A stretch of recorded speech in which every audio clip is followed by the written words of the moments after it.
This segment of the news is brought to you by Finance of America. For all your mortgage needs, call Amy Childress or Shannon Keller at 702-372-6607.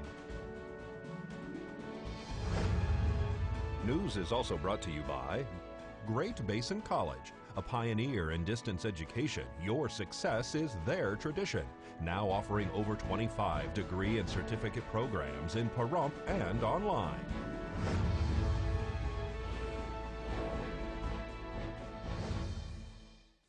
Thomas Shea from Nevada faces criminal charges after allegedly telephoning threats to the offices of two California Congress members. Shea was originally arrested in Tonopah on March 20th on suspicion of 2 counts of intimidating a public officer.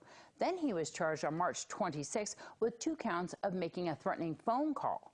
The FBI says Shea made threats against California Democratic Representatives Jackie Spear and Eric Swalwell. Police say the recordings warned he was going to cause physical harm involving a gun. Victims of fraud will soon be seeing some checks in the mail. Angela Miles reports. Topping our news as big banks roll in with earnings, the largest asset manager in the world reports making a strong profit. BlackRock's profit was up close to 27% from last year as investors poured money into investment funds. BlackRock's revenue was above consensus at $6.3 billion. That stock is trading well above 500. Investors who lost money in the Bernie Madoff Ponzi scheme will soon receive more of that money back. The Justice Department is paying out $504 million in the latest round. So far, the department has been able to send out $1.2 billion to victims since the scandal was revealed a decade ago. The last Sears store standing in Chicago is closer to closing. The Chicago Tribune reports the last department store at 6 Corners will be open, but just until mid-July. The liquidation sales at that store start April 27th. Thanks, Angela. FCC Chairman Brendan Carr talks about net neutrality and the recent high-profile vote. Net neutrality is the concept that consumers should essentially get to go where they want on the internet, when they want to go on the internet. They shouldn't be blocked. They shouldn't be throttled. Dating back to the 1990s, the sort of the advent of broadband and the internet for the commercial space, providers abided by these principles, and essentially because they were in the best interest of consumers. So at core, everybody believes in a free and open internet and how the internet should operate. The question for us as regulators in DC is what's the right regulatory framework to ensure that we continue to have a free and open internet? The end of last year at the FCC, we took a vote to reverse a 2015 Obama-era FCC decision that essentially tried to codify net neutrality principles through this old regulatory framework known as Title II, which dates back to the 1930s and the regulation of the Ma Bell telephone monopoly. So I think this decision is going to be a tremendously good one and beneficial for consumers, because what we saw was that in the 2 years that this Title II-based net neutrality approach was in place, we saw a decrease in investment by broadband providers. We saw broadband providers pulling back on investment. So I think we've done a great thing by reversing that 2-year-old decision to apply Title II. I think consumers are going to continue to be protected. We're going to continue to have a free and open internet, except now we won't have this overhang of the heavy-handed Title II regulatory regime. Does this make a more competitive marketplace?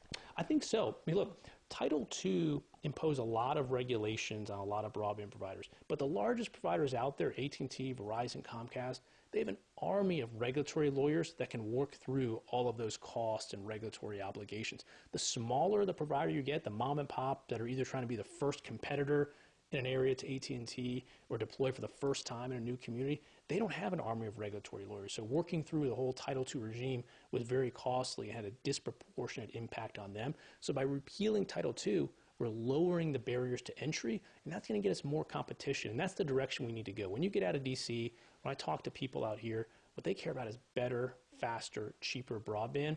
And by reversing Title II, we're able to preserve a free and open internet that's always been there, but relieve that regulatory pressure on broadband providers. The United States has led the world in the deployment of 4G, which is the current high-speed iteration of wireless broadband. We led the world in that. Some of the difficulties you see in the comparison have to do really with population density. The United States has a very sparse population density. We have a lot of rural communities. The cost of deploying there is very difficult. When you look internationally at the comparisons, a lot of times we're looking at countries that are much more densely populated than the U.S., so it's a difficult comparison to make. But I think we're in actually very good shape here in the U.S. Comparatively. That doesn't mean we don't have work to do. We certainly do. We saw some communities today that need better, faster broadband. But the U.S. is leading the world in a lot of this, and we're going to continue to make progress through regulatory reform. Well, it is election season. We have another candidate for you tonight. County Commissioner Butch Boraski is campaigning to be your next Nye County Treasurer. I decided that, you know, with my knowledge of the county and what goes on in all the different departments, that I did not want to give up my affiliation with the county right now, and I would like to run for treasurer. I do believe I'll be successful and I can do great things in that department. It needs obviously needs some changes. There's been some issues there. I'm not going to go into detail, but I do believe as my management skills over the years in having as many as 15 or 20 employees underneath me, I've done an excellent job with that, treated them well and trained them well. So I do believe I could move on into the county and do the same thing in the treasurer's spot, and I would be a good addition to the crew. I know the county quite well, and there's some ideas I have that I do believe would blossom that department. Tell me some of those ideas. Well, cross-training is number one. I've brought it up many times to personnel, and I haven't seen anything done in any of the departments. At one time, we had talked about doing it in the assessor, recorder, and treasurer's department in Pahrump, so that if one was sick, they could cover for the other one. So I do believe that I could handle that quite well within the one department where I'll be in charge of it, and that's my goal. My number is 775-209-3100. I have it on me daily and in the evenings, and I'm open to talk to anyone. Or you can call me at my office number at 775-751-7078. All right, and if you're a candidate and you haven't interviewed with us yet about your campaign, you can email me, Deanna at kpvm.tv, so that we can set up an appointment for your interview. We'll have the winners of the Monster Truck Rally right after this break.